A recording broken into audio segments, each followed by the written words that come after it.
अर्थशास्त्र इयत्ता 12वी या विषयामधील प्रकरण क्रमांक 5 बाजाराचे प्रकार अभ्यासाला घेतले आहे आणि यामधील मक्तेदारी हा उपघटक आज आपण अभ्यासणार आहोत. तत्पूर्वी मागे आपण कोणते घटक अभ्यासलेले आहेत ते एकदा आठवण पाहूया. बाजाराचे वर्गीकरण आपण अभ्यासत आहोत आणि आपण अभ्यासलेलं आहे स्थळ या प्रकारानुसार बाजाराचं वर्गीकरण. स्थानिक, राष्ट्रीय, आंतरराष्ट्रीय. नंतर काळ या प्रकारानुसार बाजाराचे वर्गीकरण अल्पकाळ, अत्यल्पकाळ, दीर्घकाळ आणि अतिदीर्घकाळ. त्याप्रमाणे स्पर्धेच्या प्रकारानुसार आपण पूर्ण स्पर्धा अभ्यासलेली आहे. आज आपण अपूर्ण स्पर्धा अभ्यासणार आहोत आणि यामधला प्रकार आहे मक्तेदारी. हा प्रकार आज आपण अभ्यासाला घेतलेला आहे. मागील सर्व लेक्चर व्हिडिओ चॅनलवर तुम्हाला ऐकायला पाहायला मिळतील, ते तुम्ही पाहू शकता. चला तर आज आपण अपूर्ण स्पर्धेचा प्रकार जो आहे मक्तेदारी तो अभ्यासणार आहोत. अपूर्ण स्पर्धा. अपूर्ण स्पर्धा हा बाजाराचा असा प्रकार आहे की ज्यात स्पर्धायुक्त बाजाराची सर्व वैशिष्ट्ये आढळत नाहीत, तर काही वैशिष्ट्ये आढळतात.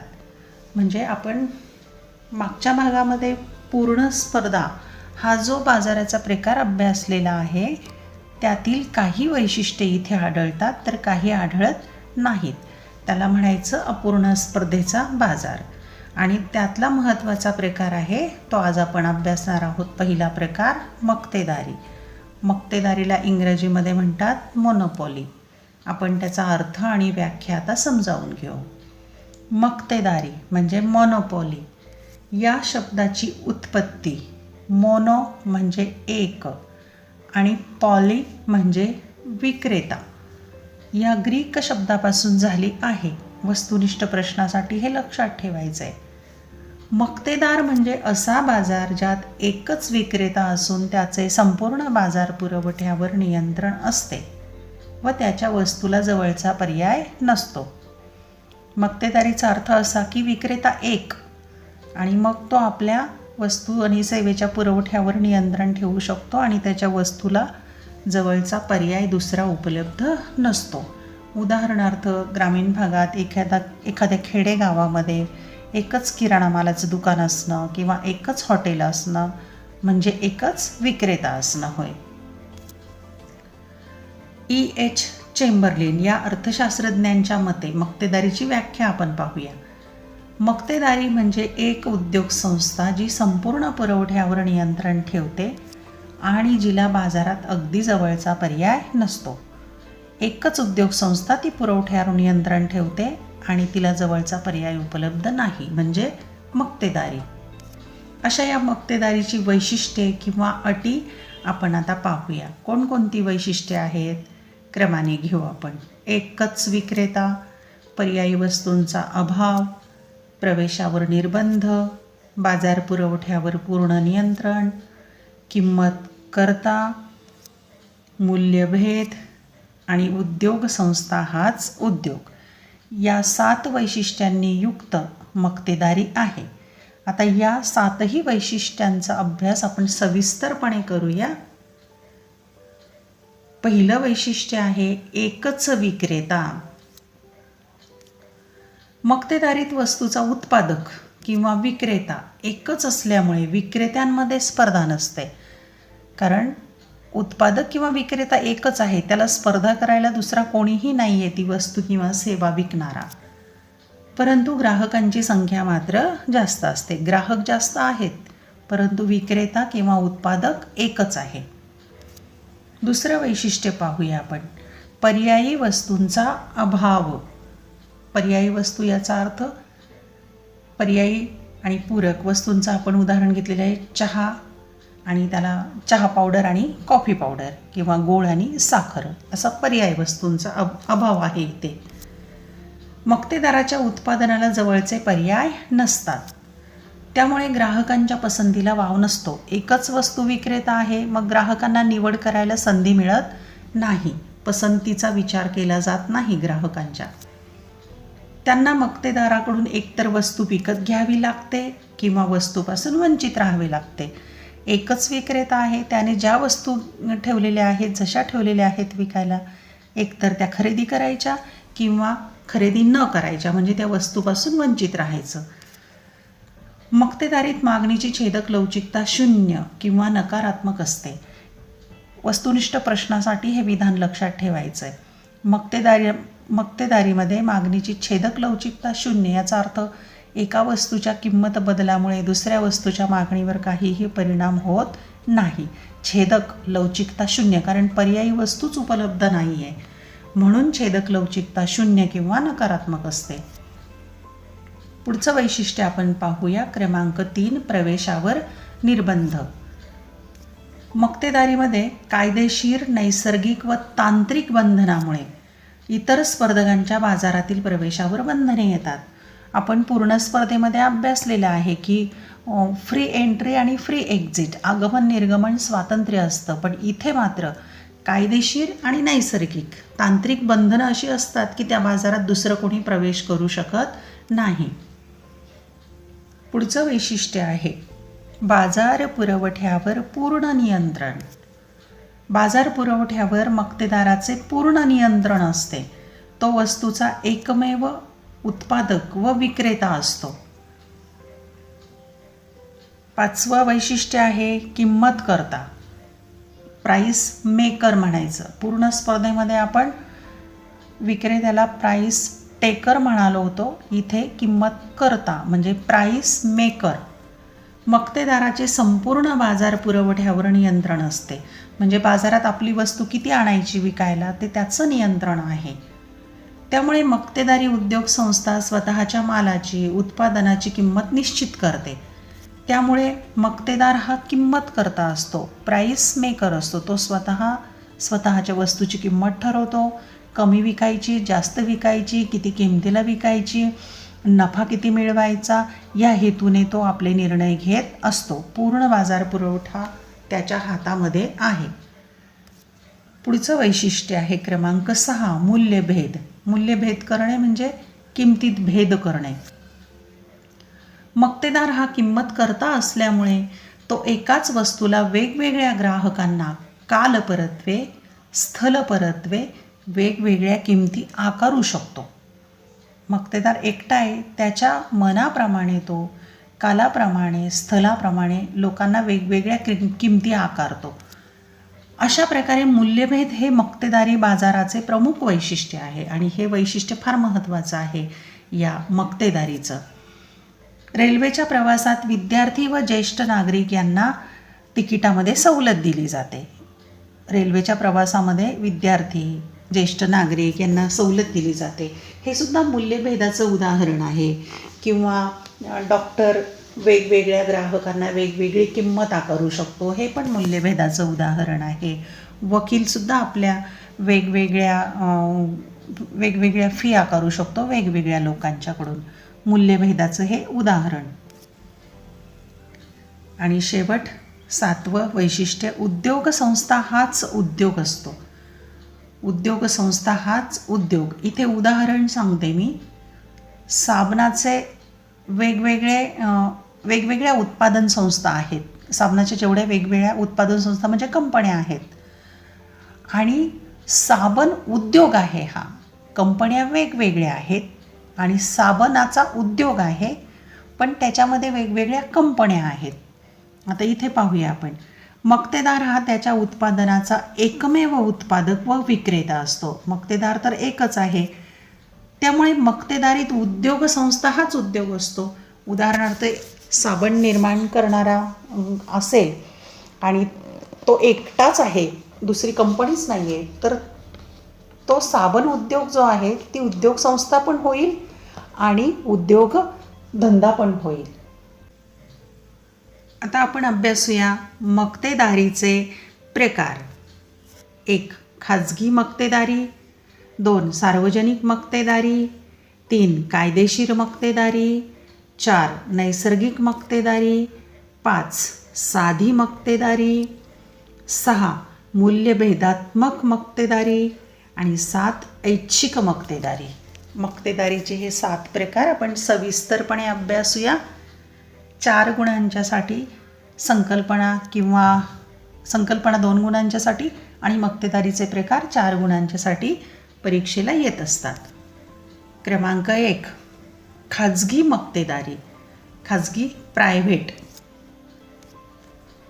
जेव्हा एखादी व्यक्ती किंवा खाजगी संस्था मक्तेदारी उद्योग संस्थेचे नियंत्रण करते तेव्हा त्यास खाजगी मक्तेदारी असे म्हणतात. की खाजगी मक्तेदारी आहे, मग वस्तू निर्मितीचे, विक्रीचे सर्व अधिकार त्या संबंधित व्यक्तीचे असतात. खाजगी मक्तेदारी. उदाहरणार्थ खाजगी मक्तेदारी ही नफ्याने प्रेरित झालेली असते. टाटा उद्योग समूह, रिलायन्स उद्योग समूह यांचा हेतू केवळ नफा मिळवणे हा असतो. समाजाच्या कल्याणाचा विचार न करता खाजगी मक्तेदारी राबवली जाते. महत्तम नफा मिळवणे हा हेतू असतो आणि वस्तूंची विक्री करायची, सेवांची विक्री करायची किंवा मालकी पूर्णपणे खाजगी व्यक्तीकडे किंवा कंपनीकडे असते. दुसरा प्रकार आपण पाहूया, सार्वजनिक मक्तेदारी. जेव्हा एखादी उत्पादन संस्था पूर्णतः सरकारच्या मालकीची, सरकारने नियंत्रित केलेली आणि सरकारने चालवलेली असते तेव्हा त्यास सार्वजनिक मक्तेदारी असे म्हणतात. ही मक्तेदारी कल्याणकारी हेतूने प्रेरित झालेली असते. उदाहरणार्थ भारतीय रेल्वे सेवा. भारतीय रेल्वे सेवा समाजाच्या कल्याणासाठी चालवली जाते. समाजाचं कल्याण हे या मक्तेदारीचा हेतू असतो, नफा हा हेतू नसतो. समाजाच्या कल्याणासाठी अशा प्रकारे वस्तू व सेवांच्या विक्रीचा अधिकार सरकार स्वतःकडे ठेवते तेव्हा सार्वजनिक मक्तेदारी निर्माण होते. पुढचा प्रकार अभ्यासूया, कायदेशीर मक्तेदारी. कायद्याच्या आधारे निर्माण झालेली मक्तेदारी. पेटंट, बोधचिन्ह, स्वामित्व यासारख्या शासनाच्या कायदेशीर तरतुदींमुळे निर्माण झालेल्या मक्तेदारीला कायदेशीर मक्तेदारी असे म्हणतात. तुम्हाला माहिती आहे की काही उत्पादक आपल्या वस्तूंसाठी ट्रेडमार्क किंवा बोधचिन्ह घेतात आणि ते वापरतात. ते सरकारकडे त्याची नोंद करून घेतात आणि त्या चिन्हाचा वापर कायद्यानुसार इतर कोणालाही करता येत नाही. कायदेशीररित्या संबंधित उत्पादकाचा तो अधिकार असतो. उदाहरणार्थ पुस्तक प्रकाशनाचं असेल किंवा तो कॉपीराईट असतो. मालकी असते, एखाद्या चित्रपटाचं, मालिकेचं नाव असेल, त्याची मालकी असते, त्याचा अधिकार असतो. हे कायदेशीर तरतुदींमुळे निर्माण होतो. याला कायदेशीर मक्तेदारी असं म्हणतात. नोंदणीकृत झालेल्या व्यापारी चिन्हांच्या अंतर्गत संभाव्य स्पर्धकांना प्रवेश करण्यास या मक्तेदारीत मनाई केली जाते. तसेच त्या चिन्हाचे किंवा आकाराचे अनुकरण करण्यासाठी मनाई केली जाते. उदाहरणार्थ अमूलची उत्पादने, वेगवेगळ्या प्रकारची जी उत्पादनं आहेत त्यावर असणारे लोगो, त्यावर असणारे चित्र वगैरे त्या संबंधित उत्पादन संस्थेची, त्या व्यक्तीची मालकी असते, स्वामित्व असतं. दुसरं कोणीही ते वापरू शकत नाही. त्याला म्हणायचं कायदेशीर मक्तेदारी. पुढचा क्रमांक आहे नैसर्गिक मक्तेदारी. विशिष्ट स्थल, हवामान, पर्जन्यमान इत्यादी नैसर्गिक परिस्थितीमुळे निर्माण झालेल्या मक्तेदारीस नैसर्गिक मक्तेदारी असे म्हणतात. उदाहरणार्थ पंजाबचा गहू, आसामचा चहा. की नैसर्गिक मक्तेदारी ही निसर्गाच्या साधनांच्या उपलब्धतेमुळे निर्माण होते. काही प्रदेशांच्यामध्ये नैसर्गिक साधनं मुबलक आढळतात, त्यामुळे त्या प्रदेशाची मक्तेदारी निर्माण होते. उदाहरणार्थ जुने उद्योगधंदे, जास्त भांडवल असलेले उद्योग समूह, उद्योगधंद्यासाठी निवडलेली जागा, अशा विविध कारणांच्यामुळे नैसर्गिक मक्तेदारी निर्माण होते. क्रमांक 5 साधी मक्तेदारी. साध्या मक्तेदारीमध्ये विक्रेता किंवा उद्योगसंस्था एका प्रकारच्या उत्पादनासाठी सर्व ग्राहकांना एकच किंमत आकारते. फार महत्त्वाचं वैशिष्ट्य आहे. सर्व ग्राहकांना एकच किंमत आकारणे म्हणजे साधी मक्तेदारी होय. यामध्ये उपभोक्त्यांच्यामध्ये किंमत विभेद किंवा भेद केला जात नाही. एखाद्या विशिष्ट वस्तूसाठी सर्व ग्राहकांना मक्तेदार एकच किंमत आकारतो तेव्हा साधी मक्तेदारी होते. पुढचा प्रकार आहे मूल्यभेदात्मक मक्तेदारी. 6वा प्रकार. मूल्यभेदात्मक मक्तेदारीत उद्योग संस्था एकाच प्रकारच्या उत्पादनासाठी वेगवेगळी किंमत आकारते. वेगवेगळ्या किमती एकाच उत्पादनासाठी. उदाहरणार्थ डॉक्टर वेगवेगळ्या रुग्णांकडून वेगवेगळी फी आकारतात. वीज दर वेगवेगळे आहेत. घरगुती वापरासाठी वेगळा आणि व्यावसायिक वापरासाठी विजेचा दर वेगळा आहे. वकीलसुद्धा आपल्या अशिलांना वेगवेगळ्या प्रकारची फी आकारतात. ही झाली मूल्यभेदात्मक मक्तेदारी. एकाच प्रकारच्या उत्पादनासाठी वेगवेगळी किंमत आकारली जाते. आणि शेवटचा प्रकार आहे ऐच्छिक मक्तेदारी.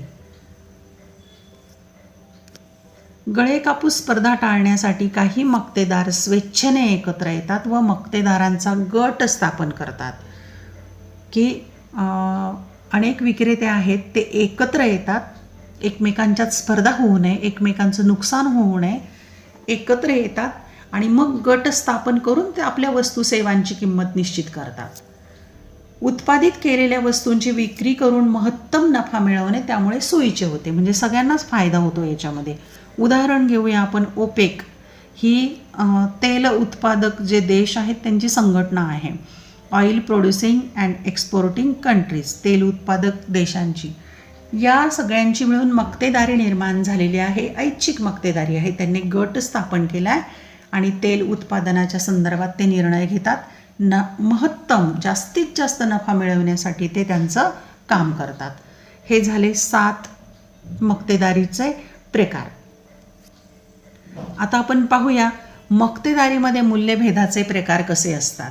व्यक्तीनुसार, स्थळानुसार 4 प्रकार आहेत. व्यक्तीनुसार डॉक्टर वेगवेगळ्या रुग्णांकडून वेगवेगळी फी आकारतो, म्हणजे व्यक्तीनुसार मूल्यभेद. स्थळानुसार पण मूल्यभेद होतो. ग्रामीण व शहरी भागातील घरभाडे भिन्न असते, म्हणजे स्थळानुसार मूल्यभेद. काळानुसार पण होतोय. दिवसापेक्षा रात्रीच्या प्रवासासाठी प्रवास भाडे जास्त असते. आणि वापरानुसार पण होतोय. घरगुती वापर व व्यापारी वापरानुसार वीज दर भिन्न असतो. यानंतर काही उदाहरण आहेत, ते सोडवायचं आहे पहा. माझ्या विवेचनात याची उत्तरं गेलेली आहेत. पुन्हा पाहूया. खालील उत्पादनानुसार मक्तेदारीचे प्रकार. आसाममधील चहा नैसर्गिक मक्तेदारी. ऊर्जा सार्वजनिक मक्तेदारी. एखाद्या व्यापारी बँकेचे बोधचिन्ह असेल तर ती कायदेशीर मक्तेदारी.